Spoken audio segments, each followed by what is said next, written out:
Hey guys, Drifter here. Today I've got a video for you with some network analysis from Black Ops Cold War. I didn't do it, this is all coming from Battlenonse, but I thought it was very important because I harped on connection issues. A lot of you experience connection issues, and it just is one of the most common problems with the beta. Sometimes you have a weird gunfight, and that's fine, and you just kind of push through, and the next couple of gunfights go the way you think they do, and you're like, okay, this game's fun, it's going good, I'm killing people, I like what's happening, and then all of a sudden something kind of bizarre happens like this. So if you watch, I was around the corner when I died on my end, but I was in front of the sniper on his kill cam. But you can see on my camera, I'm like, oh, that's dangerous. Let me get all the way around this corner to safety, and then I die. And you can even see my character literally moonwalk backwards into the path of the sniper rifle right there. I'm replaying that clip a whole bunch of times.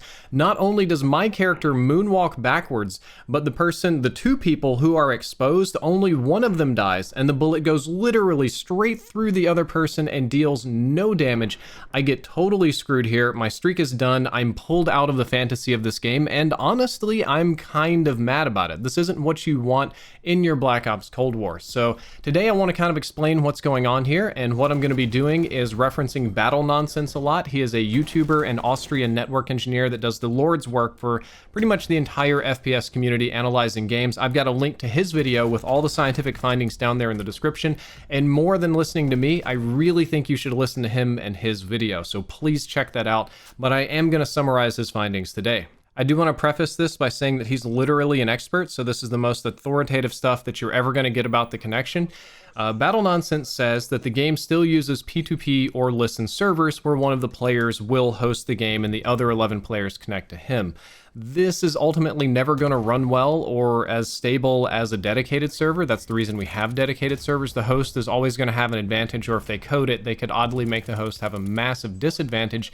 And he said he connected to them infrequently, but did sometimes. In my personal experience here in the US, I literally never connected to one single player host that I'm aware of throughout the beta. You don't have an in-game notification, so you don't really know, but I never saw it on the NetDuma. This is going to vary by region, by connection, by ISP that you have. Some of you are going to connect to a lot of player servers, and I think that the majority of you probably won't connect to many at all, but it's still kind of annoying that that's the model we have.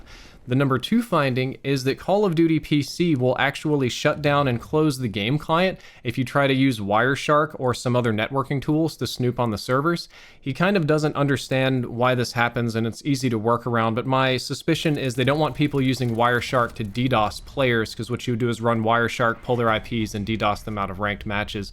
However, even my NetDuma R2 and its auto ping and auto tick rate analysis features were kind of struggling with the servers in Black Ops Cold War. I did get data out of them, but sometimes it would just completely stop me from pinging the servers and kick me off. And I don't know if that was to prevent it being overloaded or to prevent people from snooping or exactly what, but they definitely don't like people snooping on the servers. Number 3, we're finally getting into the actual server analysis here. Fireteam Dirty Bomb runs at 20 hertz, or it's the Fireteam Dirty Bomb server that hosts the game will send data to you at 20 hertz. However, you will upload 60 hertz from the player, so there's a mismatch there, but it's a multiple of 3, so it's okay. They're kind of in sync with each other. And the server data rate wasn't very consistent, and this is the weird thing. It's important to note that 20 hertz is below standard for a lot of multiplayer games, but is pretty normal for large player modes. What isn't normal is that the server data rate wasn't very consistent. It was not always 20 hertz. It had a somewhat variable rate, and very frequently it would send multiple server updates at once or sometimes skip them. And what I believe this would cause is some of the more random and unpredictable things in your map where players would ice skate or move or stutter, or you get shot around corners and ghost bullets and sponging and things like that. When you're dropping packets or when the server's sending or receiving too few, that's usually what's happening.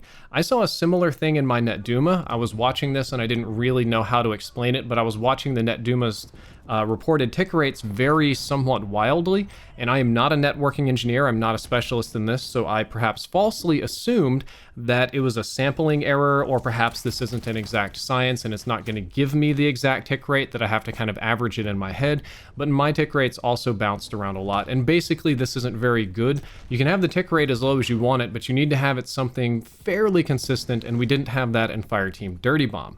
Number 4 is that the combined arms mode has basically the same server performance, but way fewer spikes and way less variability in the tick rates. Because it's a smaller game mode, you're not dropping or losing as many packets or needing to send bigger updates, so you would expect a similar performance in combined arms, assault, or domination, or any of the 24 player modes. You would get a smoother experience just because there's less players, but it's still going to be running roughly 20 Hz and 60 Hz, which is kind of a little bit substandard for a shooter these years. Like in modern shooters, we're really looking for a minimum of 60-60 or 120-120.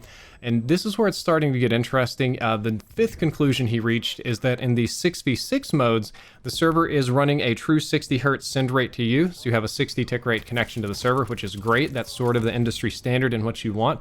However, players are only uploading 50 Hz, which is kind of weird.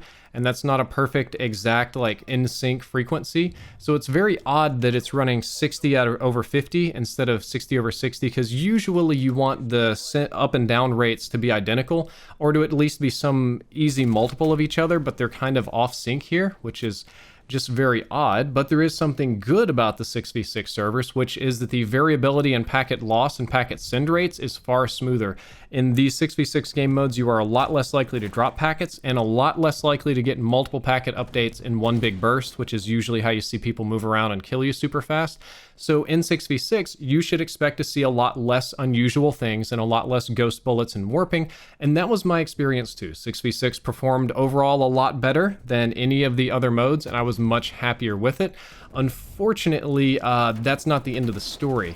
So Battlenonse does something on his channel that I'm not going to pretend to understand or expert about. Sometimes part of wisdom is knowing when you're outmatched or outclassed by somebody else's expertise, and he has his own system for which he uses to analyze the true delay between when you do something and it happens to the other players in game. Exactly how he does this, I'm not sure, but he measured the true delay for your actions in Black Ops Cold War and found that they were very high compared to other games. For example, 6v6 Black Ops Cold War, which is the best connection that the game currently has to offer, has very similar performance to Ground War in Modern Warfare. I'll say that again. 6v6 Black Ops Cold War has the same kind of performance and lag that Ground War does in Modern Warfare, which is kind of scary. That's really not what you want. Ground War is acceptable for me, but it's not perfect. You know, it still chops a bit. And it also is well behind industry standard games, such as this performance is significantly worse than Modern Warfare in general, Battlefield, Overwatch, Siege, Valorant, etc. And this isn't the giant mode. This isn't, you know, we're not analyzing Fireteam Dirty Bomb and comparing that to like 5v5 Siege or whatever. This is regular 6v6, and it's performing quite poorly, or quite slowly would be the better way to say it. Definitely not ideal, definitely not good news for the community. If you want more clarity on this one, you should ask Battlenonse, but it's not what I wanted to see. At the end of the video, I'm going to offer my own opinions and thoughts, and basically all of the things that he did with science match up with my personal experiences, which is very good.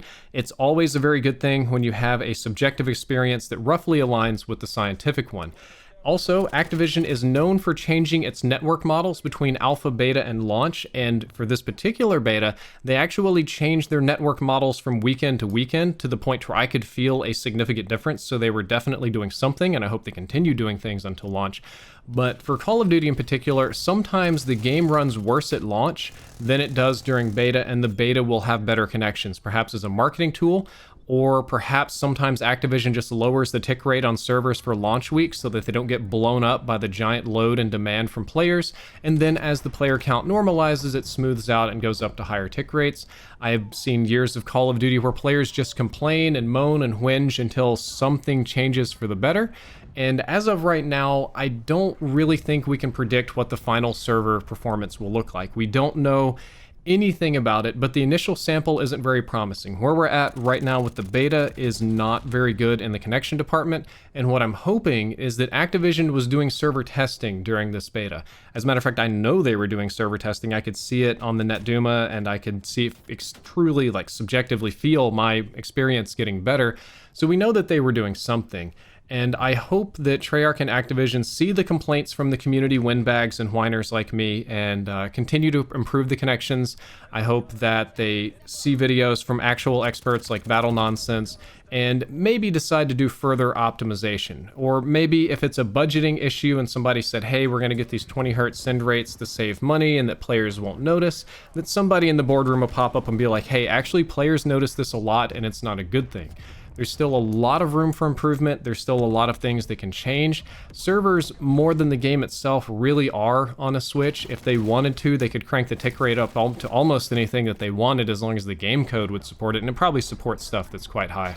So instead of being negative and toxic, I'm just going to view this as this is a beta, this is where we are now, and I hope that Treyarch takes this video, and especially Battlenonse's video, and the video of many other people in the community serious, and we get better connections at launch. That would be great, because I want the game to be as good as it can be. And on a different note, it's good to know that I just wasn't crazy. I had a lot of fans that had overall good experiences and told me that I was complaining too much, or that what I was experiencing wasn't real, or whatever, and it's glad to see from an actual expert that there was a real problem. What I was feeling wasn't total nonsense. Alright guys, that's all for this video. I hope that you enjoyed it. I hope that you learned something useful. If you did, don't forget to like, favorite, and subscribe. Drifter out.